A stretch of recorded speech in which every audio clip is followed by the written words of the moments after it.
मानता हूं कि वहां पे कुछ आंदोलनकारी राजनीति जरूर कर रहे हैं, कुछ राजनेता जाके वहां पे राजनीति रोटी जरूर सेक रहे हैं, और साथ ही साथ कुछ कोचिंग संचालक जो है अपना नाम चमकाने का प्रयास जरूर कर रहे हैं। लेकिन छात्र, ये मियाँ भाई एमडी तबरेज लिख रहे हैं एमसी तबरेज तुम्हारी। दोस्तों, इस वीडियो में हम आपको 3 सबसे बड़ी खबर देने जा रहे हैं, जिसमें सबसे पहली खबर हमारे मनीष कश्यप जी को लेकर के है। जैसा कि हाईलाइट में आपने देख ही लिया होगा कि मनीष कश्यप जी ने बीपीएससी के छात्रों का समर्थन करते हुए तेजस्वी यादव और पप्पू यादव पर गजब का हमला बोले हैं, और यहां तक कि बीपीएससी के छात्रों का समर्थन करते हुए कुछ शिक्षक जो लोग अपना कोचिंग चलाने के चलते छात्रों का दिखावे का समर्थन कर रहे हैं, उनका भी पर्दाफाश कर दिए। तो सबसे बड़ी खबर मनीष कश्यप को लेकर के जो पहली है वो देंगे, वहीं दूसरी खबर देंगे बिहार में क्या फिर से खेला होने वाला है, क्या फिर से नीतीश कुमार जी बीजेपी का साथ छोड़ करके आरजेडी में मिलने जा रहे हैं। इसको लेकर के तेजस्वी यादव जी का बड़ा बयान सामने आया है, वो हम आपको सुनाएंगे। और तीसरी जो सबसे लास्ट की खबर देंगे, बिहार के नए राज्यपाल का नाम बताएंगे। जी हां, बिहार के जो राज्यपाल महोदय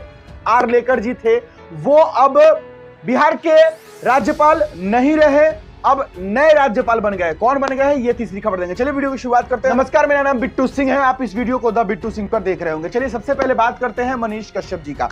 देखिए दोस्त, बीपीएससी के छात्र आंदोलन कर रहे हैं। उनका मांग है कि बीपीएससी की जो परीक्षा 13 दिसंबर को हुई थी उसे रद्द कर दिया जाए, और रद्द इसलिए कर दिया जाए क्योंकि एक परीक्षा केंद्र बापू परीक्षा केंद्र पर, यानी कि बापू परीक्षा केंद्र पर जो एग्जाम हुआ था उसको कैंसिल कर दिया गया है। तो जब उसको कैंसिल कर दिया गया है एक सेंटर से, तो जो छात्र है वो कह रहे हैं कि सारे परीक्षा केंद्र के जो एग्जाम्स थे उनको भी कैंसिल कर दीजिए। वो इसलिए क्योंकि सिर्फ आप एक सेंटर का अगर एग्जाम कैंसिल कर रहे हैं तो फिर उसका दोबारा जब एग्जाम लीजिएगा तो हो सकता है कि जब दोबारा एग्जाम लीजिएगा तो आसान क्वेश्चन उन लोगों को मिल जाएगा, तो ये तो बाकी छात्रों के साथ जो है अन्याय हो जाएगा। तो इसलिए छात्रों का मांग है कि पूरा एग्जाम को कैंसिल कर दिया जाए, क्योंकि पेपर लीक भी हुआ है। कुछ लोग ये भी बच्चे कह रहे हैं, छात्र कह रहे हैं कि पेपर लीक हुआ है, इसलिए पूरा एग्जाम को ही रद्द कर दिया जाए बीपीएससी का, जो 17वीं बीपीएससी एग्जाम थी, और फिर से एग्जाम लिया जाए। ये छात्रों की मांग है। लेकिन बीपीएससी जो है अभी तक सिर्फ बापू परीक्षा केंद्र के ही परीक्षा को कैंसिल की है, बाकी किसी भी सेंटर का परीक्षा कैंसिल नहीं हुआ है। तो इसको लेकर छात्र आंदोलन कर रहे हैं। कुछ लोग जो है आमरण अनशन पे बैठे हुए हैं, कुछ लोग भूख हड़ताल किए हुए, तो बहुत इस तरीके से बच्चे लोग बीमार पड़ गए हैं, कुछ लोग आईसीयू में भर्ती हो गए हैं। इसको लेकर के जो है मनीष कश्यप फाइनली वीडियो डाले हैं, जिसमें उन्होंने सब कुछ बता दिया कि किस तरीके से जो राजनीति रोटियां सेकी जा रही है। कुछ शिक्षक लोग जो है अपना कोचिंग चलाने के लिए जो है बच्चों के साथ खड़े। सुनिए मनीष कश्यप जी क्या कर रहे हैं। 17वीं बीपीएससी का एग्जाम अब एक नए रंग रूप में जाते जा रहा है। बवाल और विवाद के बीच में बहुत सारे छात्रों का तबीयत खराब हो रहा है। कुछ छात्र जो है आईसीयू में भर्ती है, और कुछ छात्र जो है सड़कों पे आंदोलन कर रहे हैं। और इन सब चीजों के बीच में कुछ राजनीतिक पार्टियां जो है अपना नफा नुकसान देख के जो है राजनीतिक रोटी सेकने का प्रयास कर रहा है। साथ ही साथ कुछ कोचिंग संचालक जो है वो अपने हिसाब से वहां पे आते हैं, अपने हिसाब से स्टेटमेंट देते हैं और अपने हिसाब से चले जाते हैं। किसी को भला बुरा कहने से पहले हमें सोचना चाहिए कि आखिर जो है ये एग्जाम का पेपर जो है पानी की तरह कैसे हो जाता है कि बार बार लीक हो जाता है। छात्रों का मांग जायज है और उनके मांगों को जल्द से जल्द पूरा किया जाना चाहिए। धीरे धीरे ही सही, लेकिन अब सब लोग ये बात कह रहा है कि छात्र जो है सच में परेशान है और उनकी समस्याओं का समाधान होना चाहिए। मैं मानता हूं कि वहां पे कुछ आंदोलनकारी राजनीति जरूर कर रहे हैं, कुछ राजनेता जाके वहां पे राजनीति रोटी जरूर सेक रहे हैं, और साथ ही साथ कुछ कोचिंग संचालक जो है अपना नाम चमकाने का प्रयास जरूर कर रहे हैं। लेकिन छात्र सच में परेशान है और उनके समस्याओं का समाधान होना चाहिए। मेरे पास ऐसे अनेकों कॉल आया, लेकिन हम लोगों के साथ समस्या क्या है कि अगर हम लोग वहां पे जाएं तो तमिलनाडु प्रकरण हो जाता है। आपने देखा पिछली बार क्या हुआ, उसके बाद से वहां पे हर विचारधारा के स्टूडेंट रहते हैं। कभी किसी को कोई बात बुरी लग जाती है, कभी किसी को कोई बात बुरी लग जाती है। तो अपनी बातें जो है मैं मीडिया के माध्यम से समय समय पे जब सवाल पूछते हैं मीडिया वाले तो मैं रखता हूं, और मैंने भी अपने चैनल पे जो है अपना वीडियो बना के मैंने डाला है। मुझे लगा कि बीपीएससी पे जो है छात्रों के समस्याओं पे जो है सबको आवाज उठाना चाहिए और छात्रों का जो जेन्युइन मांग है उसे पूरा किया जाना चाहिए। और हाँ, मैं ये भी कहना चाहता हूं कि जो तोड़फोड़ अस्पताल में और भी बहुत सारी चीजें जो अखबार के माध्यम से पता चल रहा है, जो टीवी चैनलों के माध्यम से जो पता चल रहा है, जो न्यूज चैनलों के माध्यम से जो पता चल रहा है, वहां पे तो ना मैं अवेलेबल हूं और ना ही बस वो जो बीपीएससी के छात्र हैं वही जानते हैं और प्रशासन नहीं जानता है। लेकिन टीवी चैनलों के माध्यम से, अखबारों के माध्यम से जो खबरें आ रही है कि अस्पताल में छात्र घुस के जो है तोड़फोड़ की है, मैं दावे के साथ कहता हूं कि वो बीपीएससी के छात्र नहीं हो सकते हैं, वो उपद्रवी हो सकते हैं, वो दंगाई हो सकते हैं, और वैसे लोगों पे सख्त कार्रवाई होना चाहिए। जिन लोगों ने बापू परीक्षा केंद्र में जो है हंगामा किया, 12,000 कैपेसिटी है बापू परीक्षा केंद्र का, लगभग 10,000 छात्र जो है एग्जाम दे रहे थे और एक फ्लोर के छात्रों को जो है एग्जाम क्वेश्चन पेपर लेट से मिला, जैसा कि कहा जा रहा है।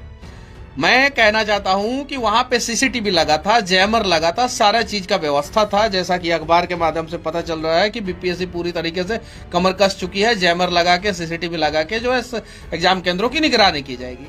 तो जितने भी दंगाई थे उनको जो है त्वरित कार्रवाई किया जाए, त्वरित पकड़ा जाए। जिस प्रकार से एक पर्टिकुलर पार्टी के दंगाई जो है उत्तर प्रदेश में पेपर लीक में पकड़े गए थे, जिस प्रकार से जो है नीट एग्जाम के दौरान जो है वो संजीव मुखिया और उसका पूरा गैंग पकड़ा गया था, जिसको जो है एक पार्टी के नेता के द्वारा जो है सरकारी गेस्ट हाउस से लौट कराया जाता था।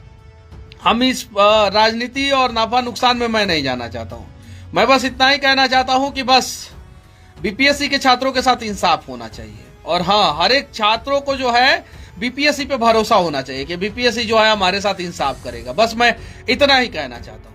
जयंत कुमार जय बोल रहा है कि आप बीजेपी के चमचा हैं। मैं बोल रहा हूं कि बीपीएससी के छात्रों के साथ इंसाफ होना चाहिए। अब ऐसे ऐसे लोग जो है आके चूतियापा वाला कमेंट करेंगे, कौन इन लोगों के लिए आवाज उठाएगा? आप ही बताइए ना। राजेश कुशवाहा, कभी जेल गए हो? जाओगे तो फट जाएगा। 4-4 बार मैं जेल गया हूं, एक बार मजदूर के लिए और 3 बार जो है वो छात्रों के लिए ही। मैं जानता हूं इन आंदोलनों का, किस प्रकार से इसमें राजनीति होती है, किस प्रकार से राजनीति रोटियां सेक ली जाती है, किस प्रकार से निर्दोषों को फंसा के जेल में डाल दिया जाता है, मैं जानता हूं। लेकिन उसके बावजूद मैं कह रहा हूं कि बीपीएससी के छात्रों के साथ इंसाफ होना चाहिए। मैं तो बीपीएससी के छात्रों के इंसाफ के लिए वीडियो बना रहा हूं। अब मैं आप लोगों से कहना चाहता हूं, मैंने इस वीडियो में बीपीएससी के छात्रों के लिए आवाज उठाया, उसके बावजूद जो है ये मियाँ भाई एमडी तबरेज लिख रहे हैं एमसी। तबरेज, तुम्हारी बहन और तुम्हारी माँ ने तुमको यही संस्कार दिया कि कहीं भी जाके जो है यही सब कमेंट करो? बताओ, तुम ही बताओ। इस प्रकार से मत कीजिए, चीजों को समझिए। मैं कहना चाहता हूं, मैं फिर से कहना चाहता हूं कि बीपीएससी के छात्रों के साथ इंसाफ होना चाहिए और हर एक छात्रों के साथ इंसाफ होना चाहिए। जो बापू परीक्षा केंद्र में हुआ वो नहीं होना चाहिए था। वो पूरा का पूरा लापरवाही जो है प्रशासन की है, ये बात सही है। लेकिन कुछ शरारती तत्व और कुछ दंगाई और कुछ उपद्रवी भी तो इस प्रकार का घटना को अंजाम देते हैं, तो उन्हें भी तो पकड़ा जाना चाहिए, उन्हें पकड़ना चाहिए। और जल्द से जल्द जो है बीपीएससी के छात्रों का मांग को पूरा किया जाए। 6 से 7 छात्रों का तबीयत खराब है और अगर कोई अनहोनी हो जाएगा तो फिर लेने के देने पड़ जाएंगे। इसीलिए इसके पहले कि छात्रों के साथ कुछ हो, मैं नेताओं के बारे में मैं नहीं कहना चाहता हूं। वहां पे आके कौन कौन से नेता कहां से रोज रोटी सेके। एक नेता तो आके बोल रहे हैं कि खगड़िया में जो है क्या क्या खिला के और एग्जाम सेंटर पे जो है बच्चों को बैठाया गया। सबूत है तो दीजिए ना सबूत। सीबीआई को इनके ऊपर संज्ञान लेना चाहिए और इनसे सबूत मांगना चाहिए कि कहां से सबूत आया और सबूत है तो सबूत दीजिए, उन लोगों पे कार्रवाई होगा। वहां पे बहुत सारे नेता राजनीति रोटी सेक रहे हैं, बहुत सारे कोचिंग संचालक जो है अपना अपना नाम चमकाने का प्रयास कर रहे हैं, लेकिन वहां पे परेशान जो है ओवरऑल छात्र हैं और छात्रों के समस्याओं का समाधान होना चाहिए। किसी भी हाल में छात्रों के समस्याओं का समाधान होना चाहिए। बस मैं इतना ही कहना चाहता हूं। बात ये सही है। सबसे बड़ी बात है कि देखिए मनीष कश्यप जी को गाली भी दे रहे हैं कुछ लोग, ये कहां तक सही है? मनीष कश्यप जी बच्चों के लिए बोल रहे हैं और मनीष कश्यप को लोग एमसी कर रहा है।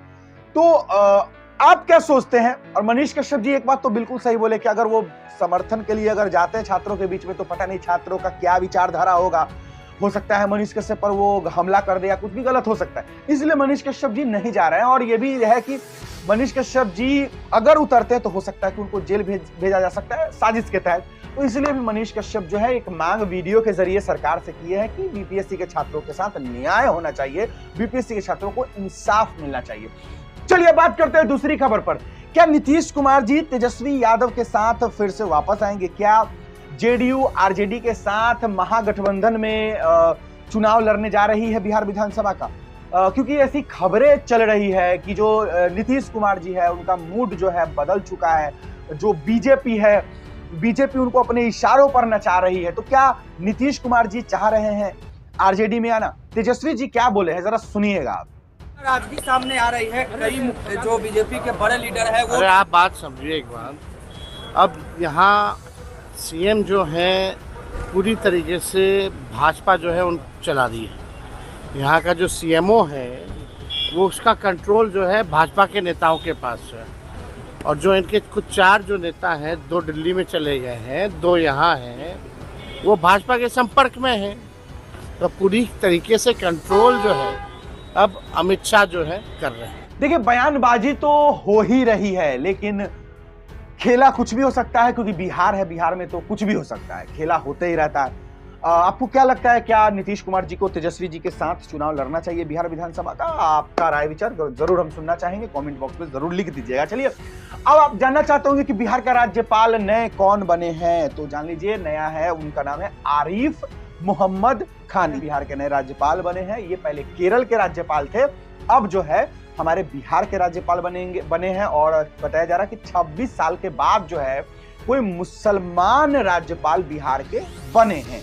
और जो हमारे आर्लेकर जी थे बिहार के राज्यपाल, वो केरल के राज्यपाल अभी बन गए हैं। चलिए दोस्तों आज के लिए बस इतना ही था। कमेंट बॉक्स में लिखिएगा आपको ये खबर कैसी लगी। जय हिंद।